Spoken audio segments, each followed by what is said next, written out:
سندھ کے صوبائی وزیر اطلاعات اور سینئر صوبائی وزیر شرجیل انعام میمن کہتے ہیں کہ بلال بھٹو زرداری کا یہ مشن ہے اور ان کی ترجیح ہے کہ سیلاب متاثرین کی بھرپور مدد کی جائے۔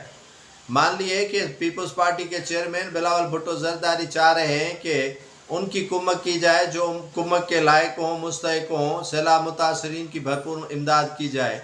لیکن دوسرے طرف اگر دیکھا جائے گا تو سیلاب متاثرین کے ساتھ جو اب تک زیادتی ہوئی ہے اس میں پیپلز پارٹی کے مقامی رہنما سے لے کر صوبائی وزیروں تک، صوبائی وزیروں سے لے کر بیوروکریٹوں تک اور بیوروکریٹوں سے لے کر این جی اوز تک جو ہے وہ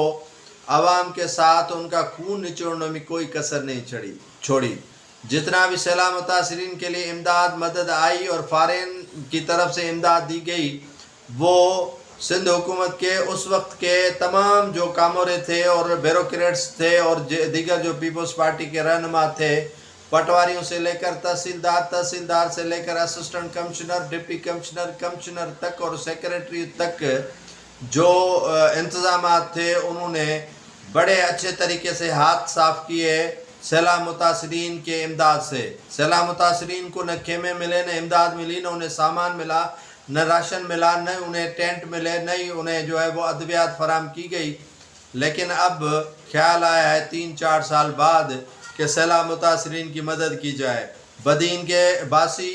ٹنڈو غلام علی کے باسی اور ماتلی کے باسی اسی پر رونا رو رہے ہیں کہ انہیں پانی میسر نہیں ہے اور وہ حیدرآباد سے پینے کا پانی لے کر آتے ہیں۔ پاکستان پیپلز پارٹی کی قیادت کو 4 ادوار ملے ہیں حکومت کرنے کے لیے، لیکن ان کے ہاں کسی غریب کی امداد کرنے، لوگوں کو پانی میسر کر کے دینا اور کھیتوں کے لیے پانی دینا بھی مشکل و ناگزیر لگ رہا ہے۔